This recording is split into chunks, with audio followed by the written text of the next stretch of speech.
प्यारे बच्चों, अस्सलाम वालेकुम वरहमतुल्लाहि वबरकातुहू। नवी जमात के तलबा और तालिबात जो इस वक्त मुझसे मुखातिब हैं, मेरी उनसे मुअद्दबाना गुजारिश है कि वो अपनी दरसी किताब बहरस्तान उर्दू का सफ़ा नंबर 160 अपने सामने रखें। और डॉक्टर सरमद इकबाल की यहाँ पर एक नज़्म है जिसका नाम है बज़्म इंजम। बज़्म हो गई महफिल, इंजम हो गई सितारे। बज़्म इंजम हो गई सितारों की महफिल। यहाँ पर शायर ने हमें क्या समझाने की कोशिश की है। इस नज़्म को जब हम अच्छी तरह से समझेंगे तो यहाँ पर हमें शायर का जो मुद्दा और मकसद है, इस नज़्म का जो सेंट्रल आइडिया है, इस नज़्म का जो मंबा है, जो सरचश्मा है, वो हमें खुद हमारी जहन में आएगा। सूरज ने जाते जाते शामे सियाह कबा को तश्ते उफक से लेकर लाले के फूल मारे। पहना दिया शफक ने सोने का सारा ज़ेवर, कुदरत ने अपने गहने चांदी के सब उतारे। यहाँ पर शायर ने हमें समझाने की कोशिश की है कि जब सूरज गुरूब हो जाता है तो ये जो स्याह शाम होती है, ये जो काली रात होती है, वहाँ पर सूरज गुरूब होने से पहले ही आसमान के उफक पर, उफक मैं आपको पहले भी कह चुका हूँ, उफक जहाँ पर आसमान और ज़मीन हमें मिला हुआ दिखाई देता है, वहाँ पर सुर्खी पैदा हो जाती है। ऐसा लग रहा है जैसे कुदरत ने अपने चांदी के जेवर, यानी जो दिन की जो रोशनी है, यहाँ पर शायर ने इसको चांदी के जेवर के साथ तशबीह दी है। और यहाँ पर ये कहा है कि अब रात का सोना जो है, ये मगरिब की जो सुर्खी है, इसको सोने के साथ यहाँ पे तशबीह दी है। यानी जब सुबह सवेरे मशरिक से सूरज तुलू होता है तो मशरिक से पहले, सूरज तुलू होने से पहले सुर्खी पैदा होती है, और जब गुरूब होता है तो मगरिब में वो वहाँ पे सुर्खी पैदा होती है। महमिल में खामोशी के लेला ज़ुल्मत आई, चमके उस शब के वो मोदी प्यारे प्यारे। जब ये तमाम चीज़ें रात शुरू हो गई तो वहाँ पर क्या हुआ, वहाँ पर खामोशी में वो छोटे छोटे यानी जब रात आती है तो आसमान पर छोटे छोटे मोती चमकते हैं। वो दूर रहने वाले हंगामा जहाँ से कहता है जिनको इंसान अपनी ज़बान में तारे, यानी वो दूर इस हंगामा, दुनिया के इस हंगामे से, दुनिया की इस परेशानी से, दुनिया की मुसीबत से दूर रहते हैं, और इंसान जो इस ज़मीन पे रहता है उनको अपनी ज़बान में तारे कहता है। महवे फलक फरोजी थी इन जमने फलक की, अर्श भरी से आई आवाज़ एक मलक की।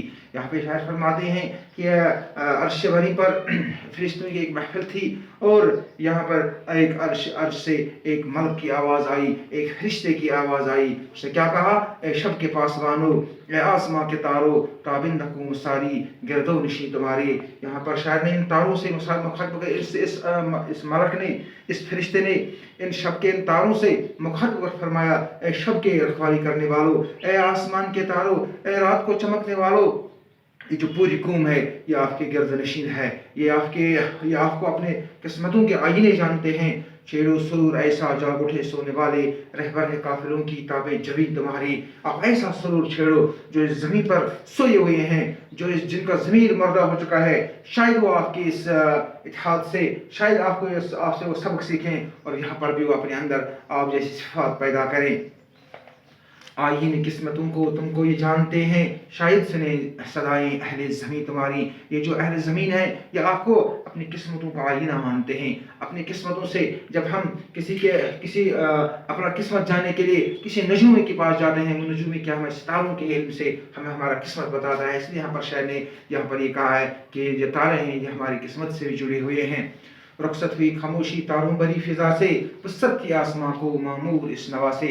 जब ये जो पूरी जो रात थी, इस तारों से भरी हुई जो रात जब सुबह सवेरे रुखसत होने को आती है तो हर तरफ हमें वसत दिखाई देती है, हर तरफ साफ शफाफ माहौल दिखाई देता है। हुस्ने अदल से पैदा तारों की दिलबरी में, जिस तरह अक्सगुल हो शबनम की आलसी में। यहाँ पे शायर फरमाते हैं ये अल्लाह ताला ने अज़ल से ही इन तारों की इस खूबसूरती पैदा की है। ठीक इसी तरह जिस तरह शबनम से जब ये शबनम किसी फूल पे पड़ता है तो ये फूल अपनी इसकी खूबसूरती में इजाफा होता है, इसी तरह अल्लाह ताला ने इन तारों की खूबसूरती में खुद ब खुद इजाफा किया है। आईने नव से डरना, तर्ज़े कहन पे उड़ना, मंजिल यही कठिन है कौमों की ज़िंदगी में। यहाँ पर अल्लामा इकबाल ने हमें एक अहम नुक्ते की तरफ इशारा करते हुए कहा है, आईने नव से डरना, यानी जो इंसान नए आइनों से, यानी नए तौर तरीकों से अपने आप को नहीं चला पाता है, ज़माने के साथ नहीं चला पाता है, क्या करता है? तर्ज़ कान पे अड़ना, पुराने तौर तरीकों पे अड़े रहता है। मंजिल यही कठिन है कौमों की ज़िंदगी में। जब ही मंजिल आती है, जब इंसान पुराने तौर तरीकों पे अड़े रहता है, नई तौर तरीकों के साथ अपने आप को नहीं चला पाता है, तो ये ज़िंदगी यही जो कौमों की ज़िंदगी के लिए कठिन मोड़ होता है। वही कौमें कामयाब होती हैं जो अपने आप को नए ज़माने के साथ चला पाएंगी। मैं आपको समझा सकूं कि आज साइंस और टेक्नोलॉजी का दौर है। आज अगर कोई इंसान आज से 200 साल पीछे चले जाएगा और अपनी ज़िंदगी इस तरीके से गुजारेगा, तो यह चीज़ें क्या करनी हो, यह चीज़ें उसके लिए बिल्कुल सूदमंद साबित नहीं हुई। आज साइंस और टेक्नोलॉजी का दौर है। हमें अपने आप को इस सांचे में डालना है और इस तरक्की याफ्ता दौर में हमें कंधे से कंधा मिलाकर आगे चलना है। ये कारवान हस्ती है तेज गाँव ऐसा कौमें कुचल रही है जिसकी राह रवि में। यदि अगर इंसान आज किस तरक्की याफ्ता दौर में भी किसी का हर एक के साथ कंधे से मिलाकर मुकाबला नहीं करेगा, तो इसमें बहुत सारी कौमें कुचली गई हैं। जो पुराने तौर तरीकों पर अड़ी रही, वो कौमें खत्म हो गई हैं। वही कौमें कामयाब हैं जो अपने आप को नई तौर तरीके के साथ अपने चला पाती हैं, नई ज़माने के साथ अपने आप को चला पाती हैं, जिनमें इत्तेहाद होता है, जिनमें इत्तेफाक होता है। आंखों से है हमारी गायब हजारों अंजम दाखिल हैं, लेकिन फिर भी वो अपनी बरादरी में। यहाँ पर शायर ने एक हसीन नुक्ते की तरफ इशारा करते हुए समझाने की कोशिश की है। अगरचे हजारों जो तारे हैं हमारे आंखों से गायब है, हम हर एक तारे को नहीं देख पाते हैं, लेकिन फिर भी वो अपनी बरादरी में शामिल हैं, तभी जाके इस काली रात को भी रोशन करने में अहम रोल अदा करते हैं।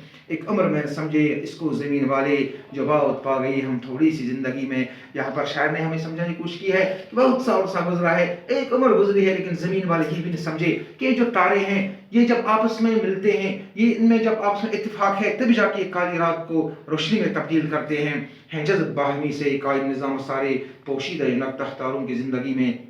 यहाँ पर शायर ने लास्ट का इसका जो लफ्ज़ जवाब है, लास्ट के शायर में कहा है कि जितने भी निज़ाम इस दुनिया में कायम हैं, वो बाहमी रबत से कायम हैं, वो इत्तेफाक से कायम हैं, वो इत्तेहाद से कायम हैं। और इत्तेफाक और इत्तेहाद अगर हमें दिख रहा है, तो वो तारों की ज़िंदगी में हमें दिखाई देता है। हम अपने ऊपर नज़र दौड़ाएंगे, हम अपने जिस्म की तरफ नज़र दौड़ाएंगे। अगर हमारे जिस्म के एक एक अंग में हमारा कोऑर्डिनेशन, हमारे जिस्म में कोऑर्डिनेशन नहीं होगा, हमारे हाथ काम करने के लिए तैयार नहीं होंगे, हमारे आंखें देखने के लिए तैयार नहीं होगी, हमारे पैर चलने के लिए तैयार नहीं होंगे, तो हमारा जिस्म किसी काम के लायक नहीं है।